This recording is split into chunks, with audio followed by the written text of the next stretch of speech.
Welcome to Not Just a Box to Check, Building Trust and Rapport. This is part of AEquitas's Foundations of Sexual Violence Prosecutions series, and brought to you by AEquitas. Hopefully, you know of our resources. We're constantly striving to bring you innovative, informed, and hopefully really practical strategies. We do that in many ways, including resources like this one you can find on our website, along with other public-facing webinars, statutory compilations, legal research papers. And then we also engage in training events, small to large, partnerships and initiatives, including, I'll highlight here, our Sexual Assault Kit initiative. And then probably our favorite thing to do as former prosecutors is work with prosecutors and allied professionals on a one-to-one basis or in a multidisciplinary team to provide on-demand consultations. It might be to answer case-specific questions, formulate trial strategies, or help work out maybe a situation that's causing some hurdles to really doing the best work that you can to address sexual violence in your communities. Please follow AEquitas on any of our social media platforms. You can also check out our website at www.equitasresource.org. We're really proud to have the support of the Office on Violence Against Women. They are helping support the delivery and development of this series along with others. However, not everything that we say can be attributed to their views, including the Office of Violence Against Women and the Department of Justice. Because we strive to give you the most innovative and informed information, we often are citing and acknowledging others' work, and we do that under the Fair Use Doctrine. So let's get started with my colleague today, John Wilkinson, as we talk about not just a box to check. So this idea of how do we actually build that trust and rapport that we hear all the time. So we're going to talk about how to first start that with, okay, let us look at the individual victim and figure out, are there needs, are there services that we can provide meaningful access to, or be a conduit to those services through our systems or community-based advocates, how to communicate effectively throughout the life of a case. And all of that will hopefully also end up improving victim disclosures. So welcome, John. Thanks for being with me today. And I'd love it if you could introduce yourself to the folks out there. Thanks, Jane. Thanks for having me. I'm an attorney advisor with AEquitas along with Jane, and do all these kinds of trainings and consultations and things with prosecutors as part of our duties here. I was an assistant Commonwealth's attorney in Fredericksburg, Virginia. We were a small city of about 25,000 people and 4 prosecutors in our office. So we were very small and rural. If you guys are watching the series, this is the 3rd time you've heard this. But anyway, if it's your first time, that's where I come from. And Jane and I often present together, and I don't know what the population of Miami is, but I know your office had a lot more than 4 prosecutors.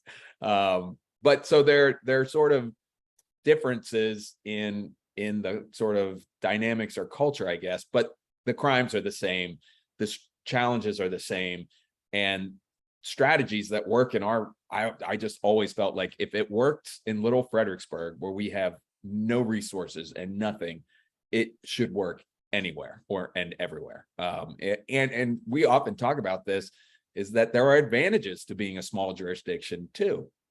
So take advantage of that. And one of the things was, in my work, because there were only 4 prosecutors in our office, I tried every kind of crime from traffic offenses to first-degree murder, and you just did what was on your day. That's how it was distributed, and we were vertical prosecution, so you handled it from the beginning to the end. But I focused a lot on domestic violence, homicide.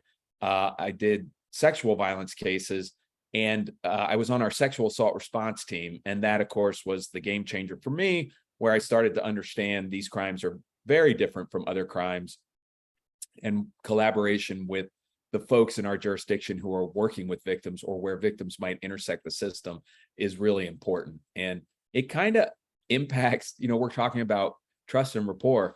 The collaboration impacts that. They educated me about that.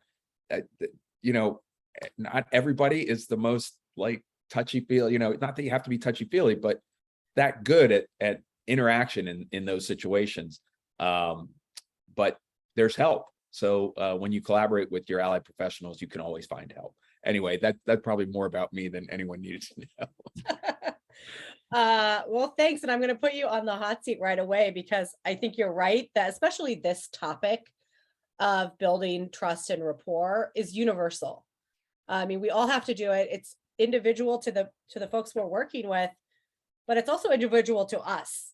Like, I'm not going to try to be John Wilkinson if I'm, Right. I'm like, John gets along with everyone. Let me try to be John. That's not going to work. No. So how do we do it as us genuinely? Because victims will often, especially if they've experienced trauma or exploitation of some sort, that sort of like radar of being able to detect when somebody's not being genuine or somebody just wants something from them. That's going to come off real strong if we're trying to be someone we're not, or trying to like check a box. Exactly. I think you hit the nail on the head with that. It's like, I just think about when you're sitting in court waiting to try your case, you just see other attorneys doing things, and I've like stolen so many things that other attorneys, but I can't do what they like. I make it my own, right? And just do it, because that disingenuousness will really come across, disingenuousness, whatever the word is, but and I don't want that, whether I'm talking to a jury or talking to a victim or talking to a judge or a police officer. We're trying to get things done, and we're trying to do the best job we can, but how we do that job makes a big difference. And I'm going to have more success being genuine with victims, just like I will being genuine with juries. Absolutely.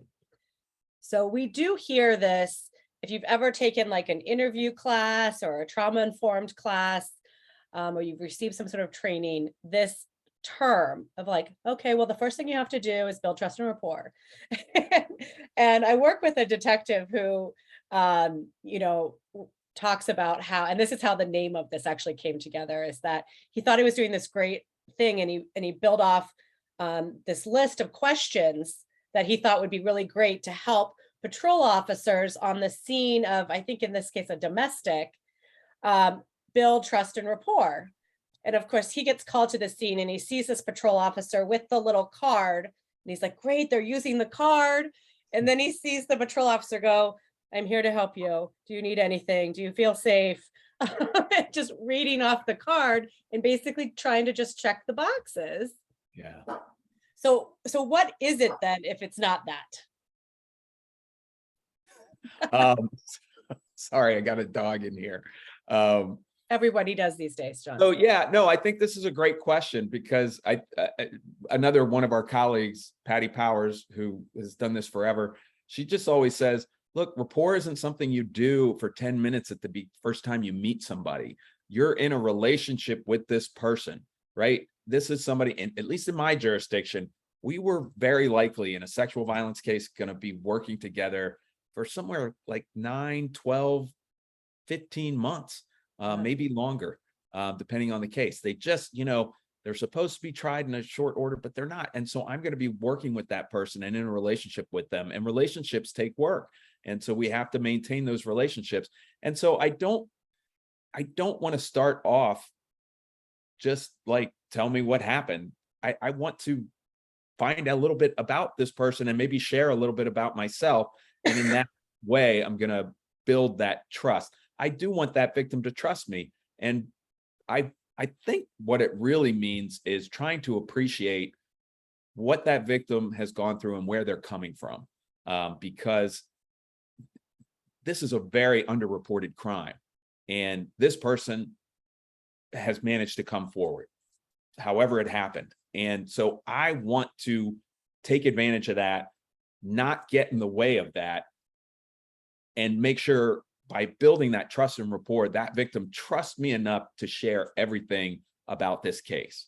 That they're not, I just found, because I was trying to be professional, of course you want to be professional at all times, but I think I was trying to often project a professionalism that was standoffish and not accessible.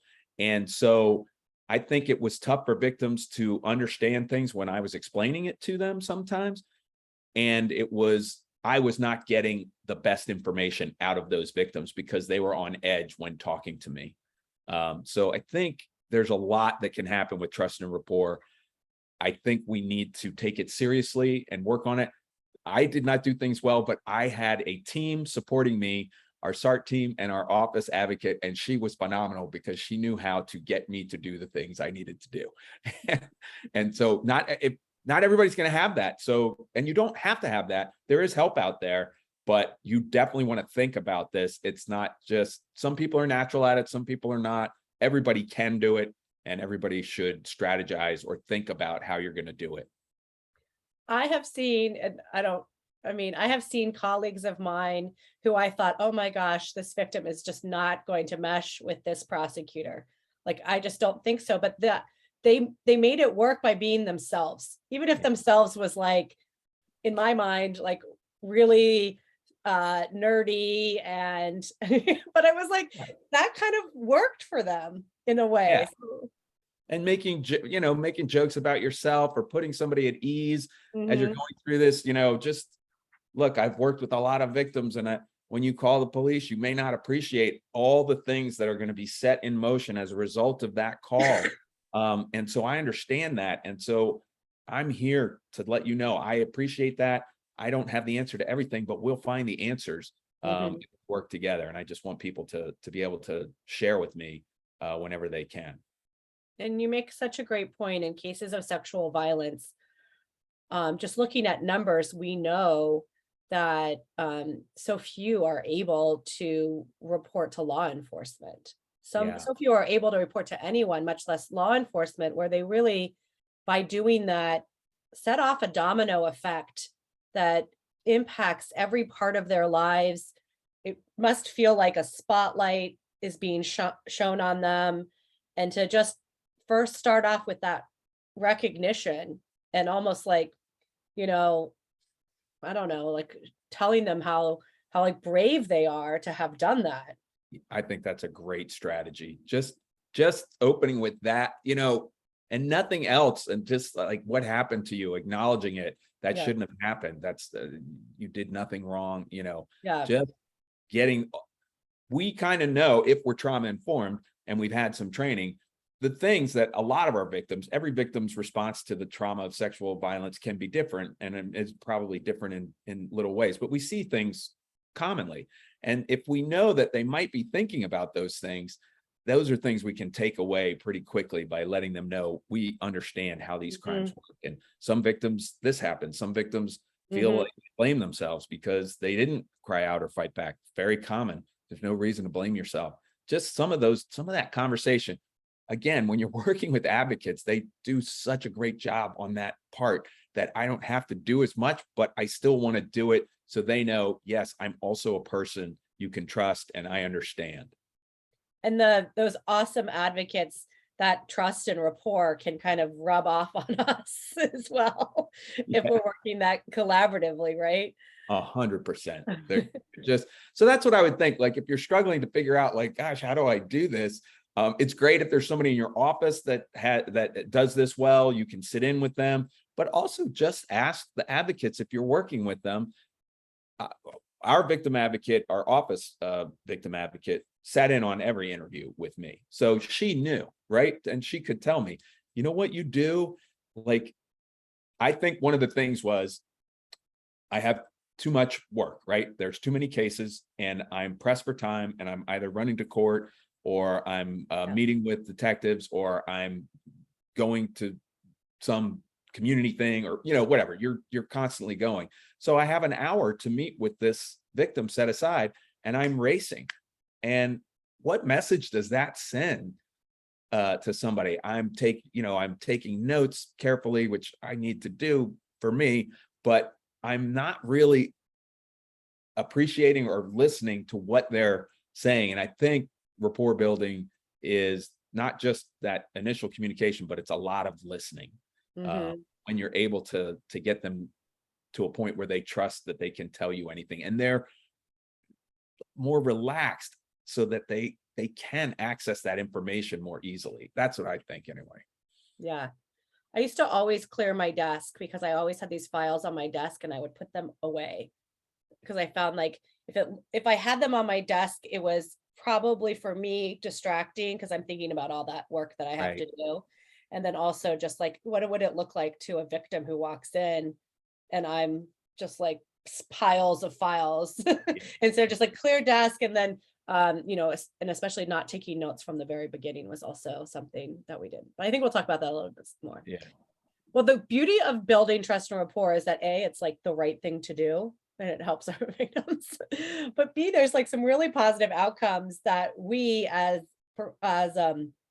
prosecutors will also see, right? So if our victims are connected with services, if we've minimized some of those barriers that exist, if we're talking about and safety planning, not only physical, but like emotional safety, if we're like streamlining who they have to communicate with, because we've collaborated in such a way that they don't feel like they're getting information from a million different directions, they're probably more likely to be able to continue to work with us. Yeah. And to have a victim that is engaged and participatory. I mean, obviously, most of our cases, if not all of our cases of sexual violence, we need to have somebody take the stand and be able to disclose to a jury, what happened to them. And so we're going to be better off as well, taking that victim-centered approach, and then the case outcomes, John, like, if they're going to tell you, like you said, everything, like what does that do to our case? Yeah. It's just going to improve everything from the get-go, including the victim experience. So, I just, in these cases, because the crimes are so intimate, sexual violence crimes, domestic violence crimes, I just don't think people want to be thought of or treated as just another witness. They are different. They're more. They're the center, or as another colleague says, they're the heartbeat of the case. And so I want to keep that heart beating, and I want to make sure that it has all the support it needs to keep going. And all those things that you mentioned are going to be super important. So again, it goes back to collaboration, and we can improve outcomes. Advocacy is great. Not every victim takes advantage of advocacy. So if that's not happening, then I'm going to be more on my own because they're talking with me now. And so I want to make sure I'm doing everything I can. And I want to get information back from the folks that I work with, including the victims. So I just always feel like we don't do enough of that, where we give victims an opportunity to respond with feedback about their experience in the criminal justice system anonymously. So in a way to just say, because I just always feel like there's little things that we could change, that I do, that others in my office do, that are easily changed if we know about it. And so I just feel like there's lots of ways to improve our rapport building and trust building with folks if we just have more information and more help. Absolutely. I'm going to share another story because I was working on cases of human trafficking, which obviously includes sexual violence. And I actually had a victim survivor I was working with who told me, and I can only imagine how many didn't tell me, Right. told me that every time they got something in the mail, that it stressed them out and it raised their anxiety. So here we were trying to make sure that the victims were informed. And so these automatic notifications about upcoming court dates were being sent from our system. But they were being sent for everything. And they were being sent for a lot of things that it was, we had court hearings that was on a discovery issue, or it was just a status issue, and we knew nothing was happening. You know what I mean? Because these cases they took upwards of 18 months to go to trial, but we had settings sometimes like every 3 weeks on a case. And we knew nothing was happening, but that being mailed to them was like spiking their anxiety. And then they were going on the website And then they were calling, whoever they could to call to figure out what was, what that acronym or that little wording on the website meant. Because we, of course, used language that didn't make sense to anybody outside of like Right. us. That's another great point. And then, so I was like, went to my folks and I said, hey, on my cases, can we not send these? Like, I'll take care of the communication, or you and I could take care of this communication when we need to. But I don't like, let's think about a way to do that. And at first it was, well, that's how we do it. And I was like, well, I think we're doing harm in these cases in particular. So then I started asking questions at the beginning, like, how do you like to be communicated with? Like, what do you want to know? Because there's probably stuff that, if you went on the court website, wouldn't make a lot of sense. I'm happy to answer any questions. And then they'd be like, yeah, just let me know when I have to come to trial. I don't want to know anything before that. And then I check in, I check anyone, just how's it going? I haven't talked to you in a little while. Nothing to report. But I just felt like it was a simple way to actually respond to what they asked for. Yeah, I think that's a great story because, keeping folks informed is a good thing, right? And so that comes from a good place, but how we're doing it is not good, at least for this subset of victims. Yeah. And so just thinking a little outside the box and just, so our victim advocate, I just think she was so good because every time they got a call from us, we sent information by mail as well, but we're a small town, so you call people. But she wouldn't just call when something was going on. She would call to check in, just like, hey, I'm just calling to see how you're doing, blah, blah, blah. Sometimes you get the victim who didn't respond to something. And so she's trying to get with them, and she's maybe calling from a different number. So they might be more willing to talk to her. She's tight with the community-based advocacy. So then they can maybe reach out. Not that they can tell us what they're talking to the victim about, but it's just another avenue. And then when we all work together, that also builds trust and rapport when you have other groups that you work closely with who can go to bat for you, that the victim already has a natural relationship with or a good relationship with. Yeah, because I don't think we're talking about it today, but this idea of like individual trust and rapport, but also then the importance of systematic trust that we need to be part of and recognize is also like happening at the same time. Yeah, no, I agree 100%. So we may not get this right away, but when that trust and rapport is built, I think we do get, victims that are able to then disclose more to us. Absolutely. Yeah, and then that'll help us build from there. So And that's the other thing, like I would have, and you and I talk about this all the time, but I've never interviewed a victim where I didn't learn something brand new about the case. Just wasn't in a report, it doesn't come up anywhere. I asked a question one way or the other, and I found out something new. But the other thing is that I think victims do stress out and of course they had to come to our office. So trust and rapport might include like, what's going to be the most effective way to meet and get this information from you, instead of you're a witness, you come to my office and you do the things that I ask you or tell you to do. So, sometimes they're stressed out, and because we work closely with our advocacy, community-based advocacy, they would often learn information from the victim that they knew was important to the case, and they would encourage that victim to share it with us. And I just had, on more than a handful of occasions, I'm sitting there, community-based advocacy victim, and the community-based advocate says, hey, did you want to tell Mr. Wilkinson what you told me about this thing the other day? And they're like, oh yeah, I do. Obviously they had already talked about it. And so she wasn't like revealing something. They agreed. And they tell me something that was important. And I'd be like, oh, okay, that's great. That's good to know. Don't sweat that. I'm going to do X, Y, and Z. Or that's great. That improves. We're going to corroborate this new piece of evidence that you shared with us. And, for whatever reasons, they were nervous about telling.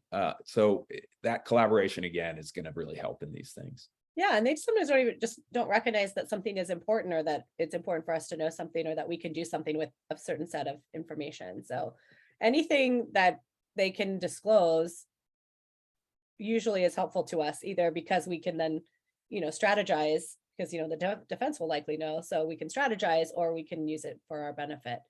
But, there are these, when we talked about systematic trust as being one of our goals also to build. There are things that impact our ability to build trust and rapport, and some of that is related to an outstanding distrust, a prior, bad experience. And John Wilkinson doesn't represent just only John Wilkinson. John Wilkinson represents the Commonwealth, right? And so this idea of having to, I don't know, bear the responsibility to a certain extent of representing a system, representing occupation as a prosecutor in a suit. That's not necessarily like, I don't want to take blame for that other prosecutor who totally Yeah. screwed up. But at the same time, I have to kind of recognize that that's a little bit of something that I have to take on in my role.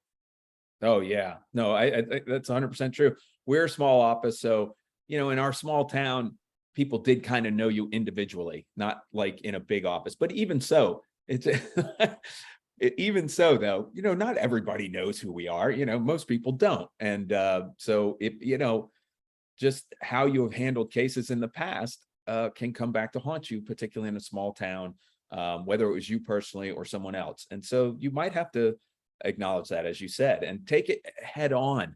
Don't try and sweep it under the rug, and work with the folks that you have and just say, yeah, you know what, that did happen, and that shouldn't have happened. And I'm sorry that happened, whatever it is. And if you did it, you can apologize and whatever. Or if it's something that happened that the victim didn't like, but it was something that was required, a discovery thing or something like that, then take the time to explain it. Let me explain why we have to do those things and talk to you about it, because I feel like you were blindsided the last time, right? Because I didn't even bother to mention I was sharing something with the defense or something like that. So I agree that it's not just distrust based on prior experiences too. As we talked about, you call 911 and suddenly your only knowledge of what's going to happen next is television. And that's not good because that's not a good portrayal of what you're going to go through over the next 9, 12, 18 months. It's not setting expectations really well, is it? No. And so people are afraid of the unknown. And, we're in that system every day. So we know exactly. So we take for granted things that people just don't know. And so taking that time, our office worked on different materials to explain the criminal justice process in different languages and things like that to help people with that, because they can't always process it when they're talking right with us, and they might need time. So to have it memorialized or have a way, or go on the website or what have you, or call me with any questions. After you leave, you're going to have other questions, or you're going to think of things that you wish you had said and didn't. Write them down and call us, and we will. And that is completely normal and natural. And just call us, because it's not easy to just show up and be on TV. And you know what I mean? Obviously we're not on TV, but like do what they do on TV. You've seen CSI Miami. That's where I practice. It looked just like that. That's my favorite of the CSIs. There's my Hummer. But no, that's a good point though. So tell me a little bit about how the offender, or the trauma that the offender, has caused, how those can impact a victim's ability to sort of, or our ability to build trust and rapport with a victim. Yeah, so I think that's a great a point, and we've talked about how our personalities might be something that makes it tough, and I think we talked about that. Prior experiences, distrust of the unknown or of the existing system can be it, but the trauma they've gone through can also just make it very difficult for victims to access information and share it with us, not just from the trauma of what happened, because that's the biggest part of it, but also just from the trauma of dealing with a stranger in an official capacity. And now I've got to share it for the 6th time, the 5th time. How many people have they had to tell, not just in an official capacity, but family members, it's just like the same thing over and over again. And then you remember it, just like when you tell a story over and over again, it I remember things differently. Oh, I forgot to tell you that. That's an important piece. So the trauma they've gone through, if we're trauma informed, if we've had that training and are working with a trauma informed team, then that's going to really improve our ability to get at that information, because one, will appreciate what the victim's going through. Two, will give them the space and the time to share what they're able to share with us. And then three, will be able to prompt them for other information and explain things. Like, it's very common for victims to remember things piecemeal. So if you remember something tomorrow, that you call us, or explain, hey, we have to send your clothes off for DNA analysis. So I don't care what you were wearing, but I do need to have those clothes for DNA analysis and nothing else. So just things like that, they can really put a victim at ease and allow them to share as much information as possible. Yeah. And you may have like an offender who exacerbates this, because the offender may be someone known to them who has sort of told them along the way, don't tell anyone, I'll hurt you. So you have all of this impacting it on top of the trauma, the distrust, the potentially shame and embarrassment. I mean, and so I love how you're almost educating the victim in some of the ways that you're asking your questions. Like, it's not uncommon for victims of trauma to have memories come in piecemeal. So feel free to reach out to me when that happens, versus you've got to tell me everything now, and then if you remember something later, you screwed up this entire thing. Like, you're not saying, nobody's saying that, but like, I could imagine if I've just had this long interview and then I'm like, oh my gosh, I forgot this. Like, under what circumstances would I be, oh, I've got to call John and tell him, versus, oh no, I'm in trouble because I did it. Like, I could see that Right. coming across. Yeah, And no, go ahead. I was just going to kind of touch on culture, but I won't move on if you had something else to say. Oh, no. I was just going to say, yeah, I think that's also a big part of it. And, if you are working in a team, you can say, if you're more comfortable sharing with someone else on the team, 100% fine.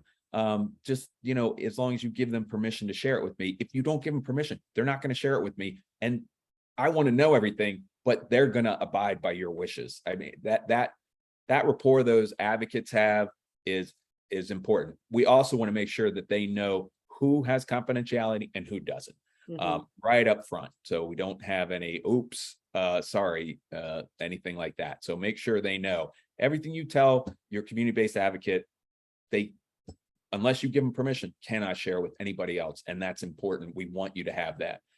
But our advocate, not the same. Yeah. So let's talk about the culture a little bit and how that impacts. And the cultures, can be broadly defined to include things that include ethnicity, country of origin, race, education, geography, religion. I'm taking a broad stance on this. I'm sure there's some official definition of culture that I should be quoting here. But I want to say I practiced in Miami, and I'm not from Miami, and Miami does have a pretty distinct culture to the city. And then really wonderful, diverse cultures and communities within the city. And I felt like myself an outsider. And so when I came in, I think I had a learning curve. First off, I couldn't figure out how to walk down the street without just like sweating all the time. So we had some things to deal with because I moved there in August. But putting that aside, working with victims that English wasn't their primary language. So I did a lot of work with interpreters early on. So I had to learn not only like how to build trust and rapport, but then how to do that when there's like a middleman there, be serving as an interpreter. And then I had to learn a lot about things like language access and different dialects within what was predominantly Spanish language I was working with. And then I did a lot of pre-interviewing with the interpreters, because I found when I was watching the body language of victims I was speaking with through an interpreter, sometimes I would get a sense from that person looking at their body language that they weren't comfortable with the interpreter. So there was a lot of other things that I immediately encountered that I thought, okay, I've got to figure out how to do this, not only on this one level, but there were multiple levels, including culture, that impacted the ability for someone to connect with me through an interpreter, or through, sometimes it was just behind a desk or in a suit, or just very clearly, not from the same culture that they were from. Yeah, so I think that's another great point. There's help out there. Just don't wait until the case arrives for you to start reaching out. Reach out now and start building those relationships so that you do have a go-to resource and maybe a champion to go in whatever the culture. And as you said, they're all different types of culture. When you say culture, I normally think of some ethnicity or something like that, but there's law enforcement culture, there's, sports culture, there's campus culture, there's military culture. It could be anything. And I think a part of building that rapport, having that assistance, so people can have some trust and have someone to go to bat for you, but also because we know how offenders use culture to evade accountability, to ask those questions. I'm wondering if you're afraid because he's a police officer. I'm wondering if you're concerned that you're not going to be believed because you're an immigrant.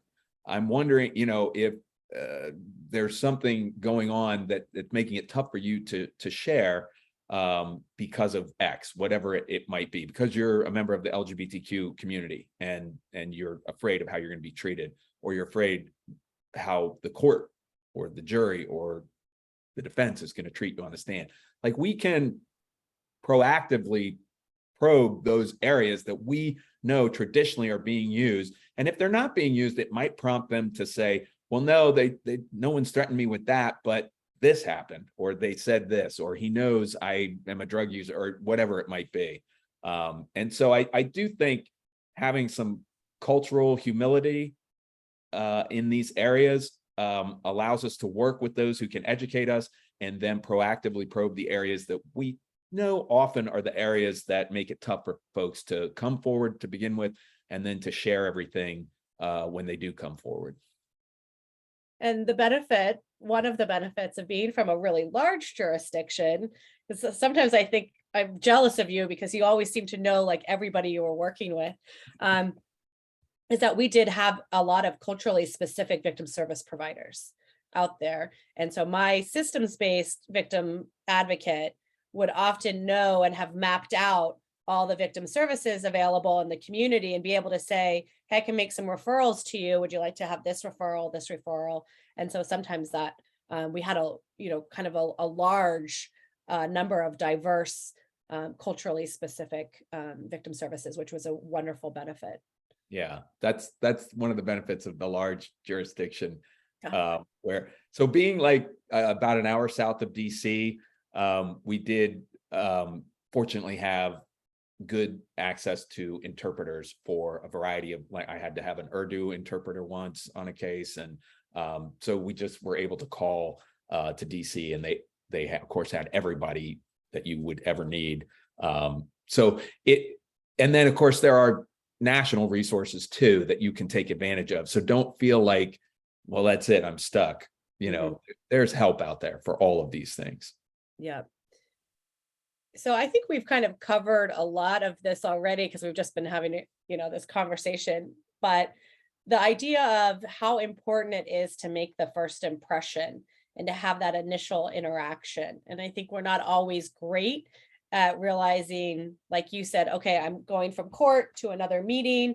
I've got my suit on, I'm behind my desk, my computer's right in front of me. I've got my diplomas. That's the Declaration of Independence up there. What does that say right about immediately about the surroundings and the power dynamic that's there? And if we have opportunities to maybe meet somewhere else or take advantage of another room in our office, or the more I started doing this work and became more specialized, addressing cases of folks that have been sexually exploited, I became a little bit more like, you know what, I'm going to meet you where you are. I'm not going to have you come to my office. But not everybody has that that opportunity. Yeah. But I think that all those things are important. That power dynamic, I just feel like puts my victims on edge. And they're nervous about having to share the worst day of their life anyway. And they're subject to all the myths that make it difficult to come forward, but they manage to come forward. So it's, they're pushing through, but nonetheless, they're blaming themselves. They're thinking they should have done things that doesn't mean anything. You did what you did, or you didn't do what you didn't do. This person raped you. That everybody responds differently, and those are things that people do. But all those things are tough. So I don't want to add to it by having a stuffy suit and tie across a desk approach. And so we did have an interview room that I always thought was great until I saw a great interview room. You know what I mean? It's just like, oh, ours is awful. We just have a couple of like non-lawyerly pictures in this room and a bookshelf with non-lawyer books, and that's it. And it's just like not good. And we sat at a table, which I also think is not good. I would just much rather now. So it wasn't a desk, it was a round table that we would sit around. I'd much rather now just be sitting opposite somebody like anywhere in your living room type thing. Yeah. And we talk about, the note-taking issue. And of course, we're interviewing because we want to get information and we want to make sure that we retain that information. And so the idea of not taking notes is a little bit daunting. There are ways to set something up where you don't have to take notes because you've got maybe somebody else in the room taking notes, Yeah. or you're even being recorded. But recognizing that to completely eliminate note taking is maybe not realistic. I think there are some strategies to eliminate the sort of the negativity that comes with trying to have a conversation with somebody, trying to listen, trying to, watch for maybe those nonverbal cues, and then, having our head down or our head behind a computer screen while we're doing it. Yeah. Or just explaining, I have trouble. I just want to make sure I get this right. And so from time to time, I'm just going to make a notation. But I agree with you. If I am not even looking at my victim because I'm taking notes, that's not a good thing. I'm just going to have a quick shorthand note from time to time. And I at least my style, I did need to do that because there were things that a victim would tell me, as we talked about, might be the first time I've heard it. I'm like, okay, I need to know more about that. I want to follow up after I've listened. And listening, I think those things resonate with me because I was terrible at listening. You know what I mean? It's because I'm rushed and I'm busy and I'm looking at my elements. Yep. And I'm just like trying to fill in these blanks, but I'm really missing the bulk of the story. And so working with the team helped me improve that a lot, where, and it's a natural for many people to hate an awkward silence, or any silence, right? Any silence becomes awkward because it's a silence. But I think that is just what you do. You just wait and just take your time. And when you're ready to tell whatever that you're able to tell, we'll. And I think this should be a place where prosecutors strive every time to be better at it. Like, we all have places where we can improve. And this idea of being able to take fewer notes, or to be able to take I felt like I was trying to transcribe something at certain points. I'm like, that is not my job. I'm not a stenographer. So how can I be better at listening, taking a few notes enough to maybe, follow up on something that I think I need to follow up on. Or sometimes, somebody would say something brilliant and I was like, that's going in my opening statement or something like that. But it was like, I strive to move away from that every time I met with a victim. So, yeah. And, a lot of the things I'm taking notes on are documented in the police report. Yeah. And it's just like, what am I doing? Exactly. It's like, if it's new, great. If it's something that I didn't quite understand and I need to follow up, great. But to just literally rewrite what they already gave me is not valuable, and it can do harm. I mean, not harm, but it can become a barrier between you and your victim. Mhm. The last piece was, the practice cultural humility, and you mentioned that when we talked about the culture being a potential barrier and how to minimize that, but also this idea of shared humanity.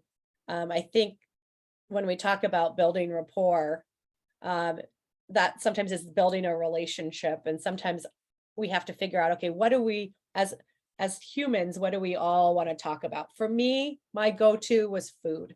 Like, have you eaten? Like, what do you want to eat? What are you planning to Right. eat? But it could be family, it could be the weather. It doesn't really need to be something very thought out of, but some idea of like we all, I took the metro to my courthouse. That metro was like terrible. So like, oh, how'd you get here? Like just That's anything. And then like follow up on it, and whatever you connected on, like remember the next time you chat, like, hey, if you don't want to take the metro again, like I can meet you here. Again, reflecting a lot of my coming back to me now in my image. yeah. No, I think that's really important, and those are great, simple ways to just sort of open the door to let that victim share things unrelated to the case before we're going to share things related to the case. Yeah.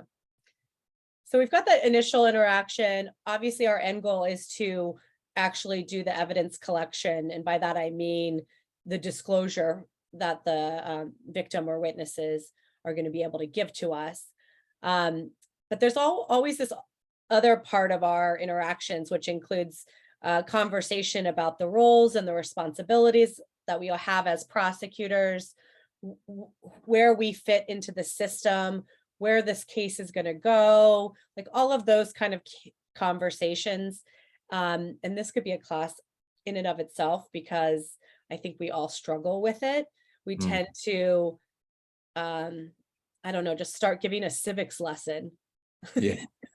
And anytime when I'm talking, like 90% of the time, and or maybe more, I know I'm not doing it right. Right. Yeah.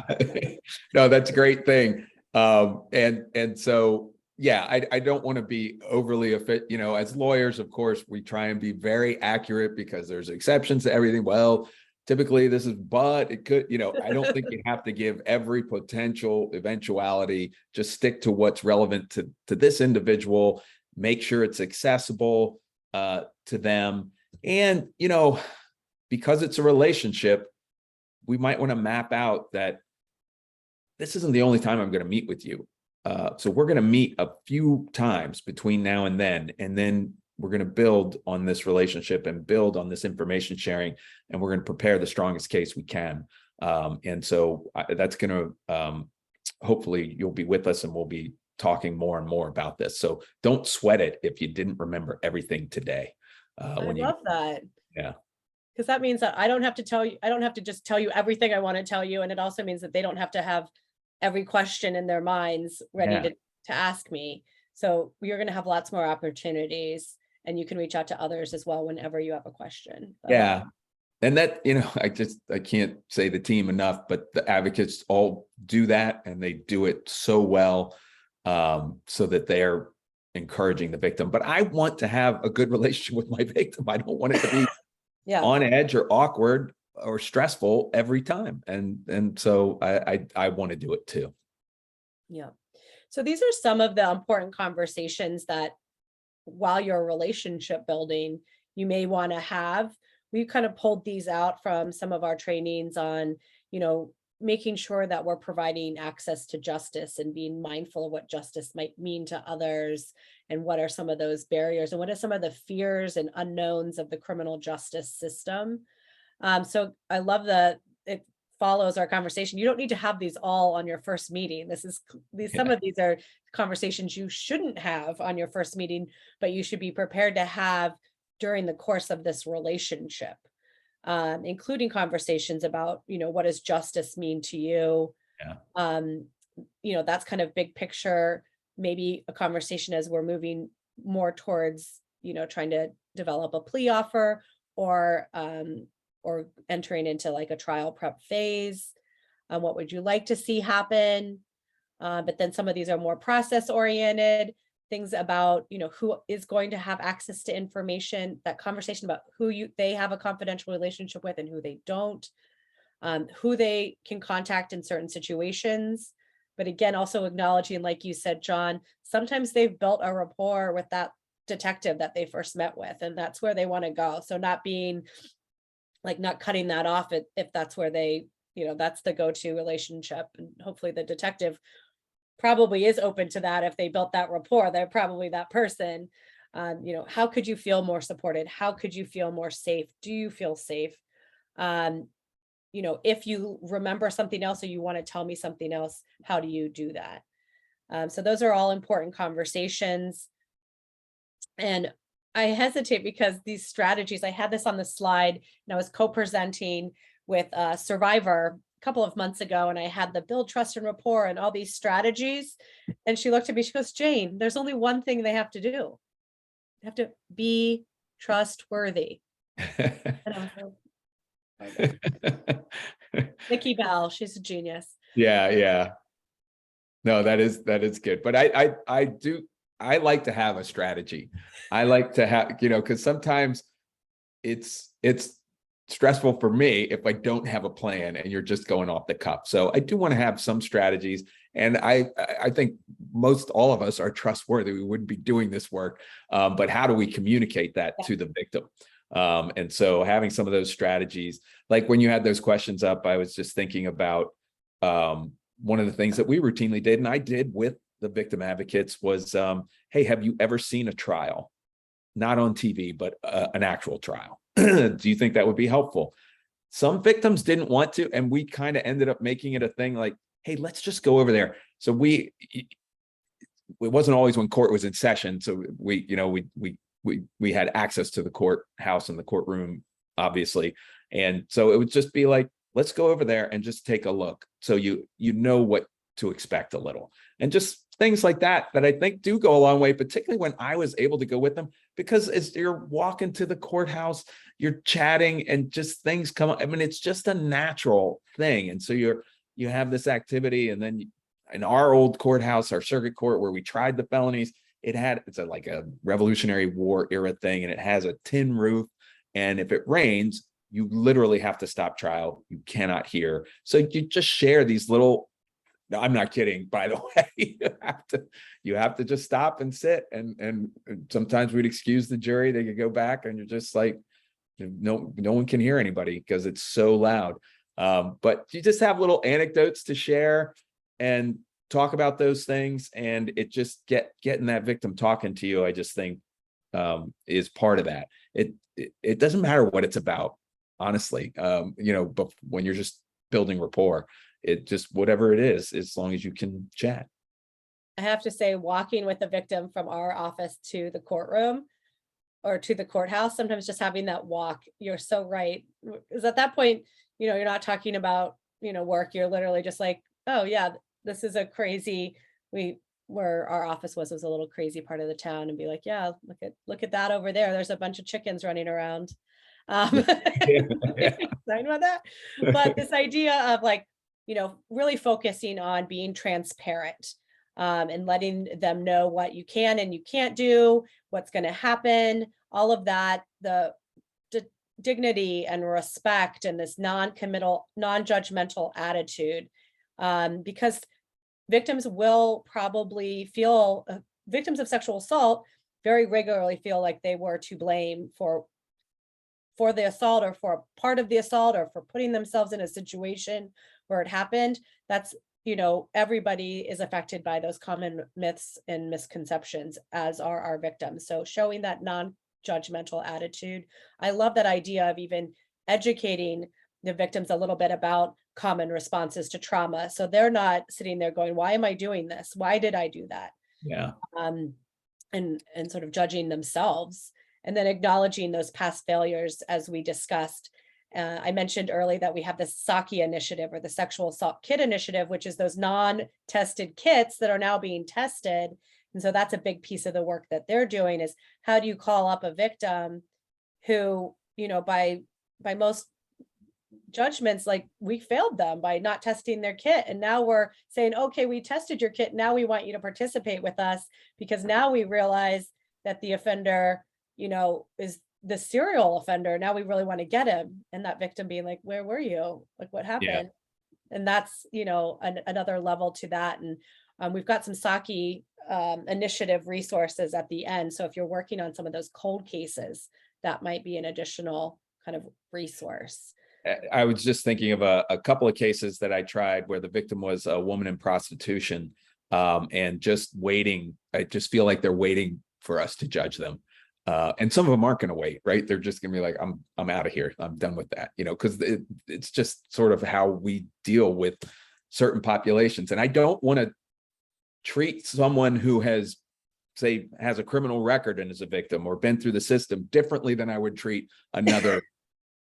Always with respect, always with understanding, always acknowledging what happened to them that shouldn't have happened, and do those things. But that can be challenging as well, to build that rapport. And so you definitely want to do everything you can to build rapport in those cases, just like you would any other cases. Yeah. And then, of course, especially in cases where that trust and rapport is more challenging to build, the outcome of being able to get a victim disclosure that not only gives us additional details of the crime, but evidence of how the trauma affected their lives, which is really powerful evidence if we can strategize how to present that effectively in court. We may even get to additional charges if we're doing all this well and we're getting these disclosures. But, not to end on a more, I don't want to say negative note, but I do want to say, like, sometimes whatever we do, it's not going to work. Like, we're not going to be the person, this isn't the timing, the trauma, the fear, all of that is too much. And a victim's really not able to engage with us. So in those cases when nothing's worked, and maybe a victim has, is going to not be able to participate and we're not going to be able to go forward with our case, like, how do we, sort of deal with that scenario? Yeah, no, I think you're right. I mean, those are challenging cases. I've had victims where honestly, it was very tough to build any kind of relationship. And some of them would show up day of trial and here we are. Okay, we're going to press on. And those that sometimes just going through the process is too much for a victim, and they don't want to engage anymore. They regret maybe having reached out, or they just didn't get the support that they needed to maintain their participation throughout the process. So yeah, I think that treating individuals with respect goes a long way. Leaving that door open so that they know they can come back anytime is going to be hugely important. Yeah, hopefully that, wasn't as scary, or it was, at least we demonstrated that we respected them and we're caring about their safety. Acknowledging that there's other ways to justice. It might be a situation of intimate partner sexual violence, and they, get a civil protection order and they're moving in a direction where they're going to make themselves safer. So I don't think we need to take that down on ourselves, as long as we've done our part individually and systematically to demonstrate that we are a safe place, and to keep working to that and ultimately leaving that door open.